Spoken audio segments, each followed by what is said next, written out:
अभी अधिक मास अब शुरू होने वाला है और हम पुरुषोत्तम मास में 4 कथाएं कर रहे हैं लगातार। पहली कथा 17 मई से 23 मई तक हरिद्वार में हर की पैड़ी के ऊपर है। First time in the history, आज तक इतिहास में ऐसा हुआ नहीं, जहाँ घंटा घर है, जहाँ आप स्नान करते हैं, जहाँ बड़ी घड़ी लगी है, उसी घाट के ऊपर रात्रि में जब आरती हो जाएगी, आरती का विश्राम हो जाएगा, उसके बाद, उससे पहले तो सब स्नान करते, आरती के बाद कोई स्नान की मर्यादा भी नहीं है, तो उस आरती के बस समय थोड़ा सा रात का रहेगा, उसके अलावा व्यवस्था नहीं बन पाती।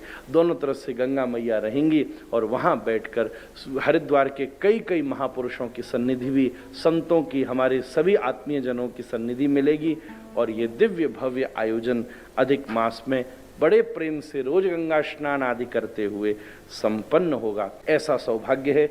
उसके बाद दूसरी कथा तुरंत उसके पश्चात कलकत्ता में श्रीमन महाप्रभु की कृपा से संपन्न होगी।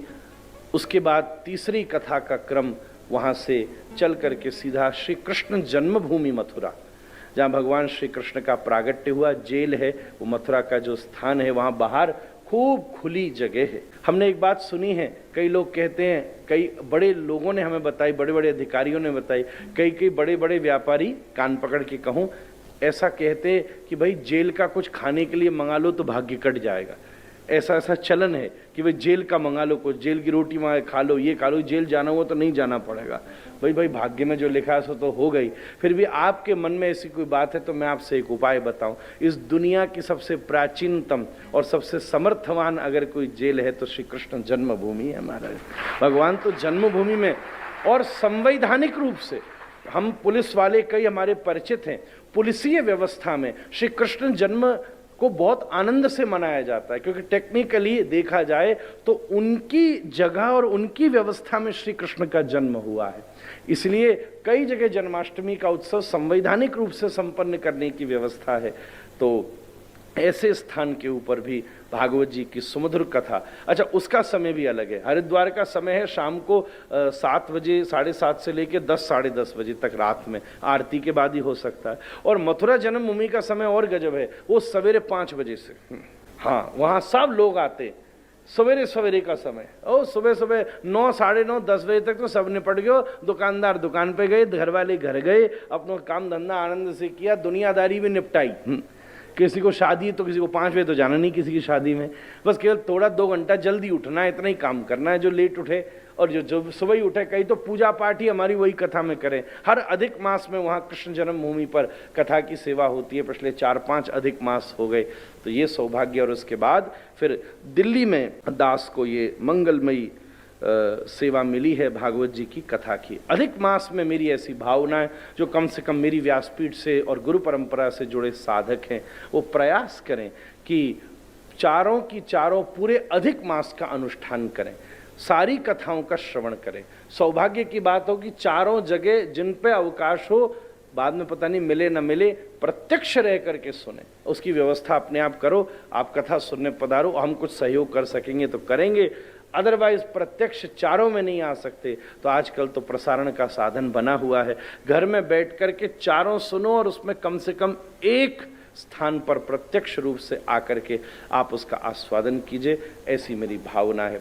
जिसमें चुनाव करना हो तो हरिद्वार और वृंदावन दोनों श्रेष्ठ स्थान हैं, क्योंकि वृंदावन कृष्ण जन्मभूमि तो वो कथा है जहाँ भागवत जी की कथा ब्रज में सुनाई है श्री उद्धव जी ने, श्री शांडिल्य ऋषि ने, ये सब कथा की ही स्थान है। और हरिद्वार वो है जहाँ खुद भागवत जी की सुमधुर कथा आनंद नाम के तट के ऊपर दिव्य सनकादिकों ने कथा की चर्चा की है। तो ये दोनों, हरिद्वार की कथा वो है कि वाह, हरि के द्वार और हर के द्वार पर बैठकर हम दिव्य रस के दिव्य साम्राज्य में प्रवेश करेंगे। तो ये दोनों सब विषय अधिक मास में सुनने ही चाहिए। श्री अधिक मास का बहुत विस्तृत वर्णन शास्त्रों में प्राप्त होता है। हरिभक्ति विलास में आचार्य चरण रूप श्री हमारे गोपाल भट्ट गोस्वामी जी महाराज, सनातन गोस्वामी जी महाराज कहते हैं, अधिक मासे तु संप्राप्ते स्मृत्वा गोपीश्रितम हरिम स्वर्ण जाच्यास्य संयुक्त त्रिश्वदपुपकम। कुछ लिखने में हम या हमको पढ़ने में अशुद्धि लग रही है, जो भी कारण है। दध्याच्च वेद विदुषे क्षोत्रियाय कुटुंबिने नाश्यत्यकणे शीघ्रम पुण्यम द्वादशात्मजम। इस प्रकार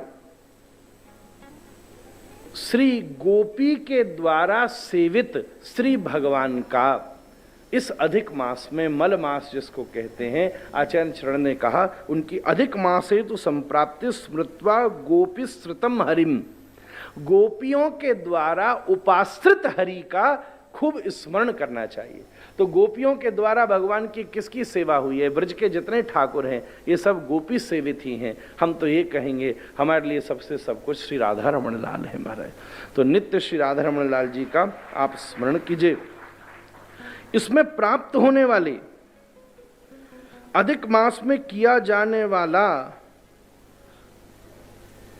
प्रत्येक कार्य अधिकतम फल जीवन में प्रदान करता है। तो मैं तो एक बात ये भी कहूंगा कि जो भी आप कर रहे हैं उस चीज को थोड़ा सा अधिक करके करें।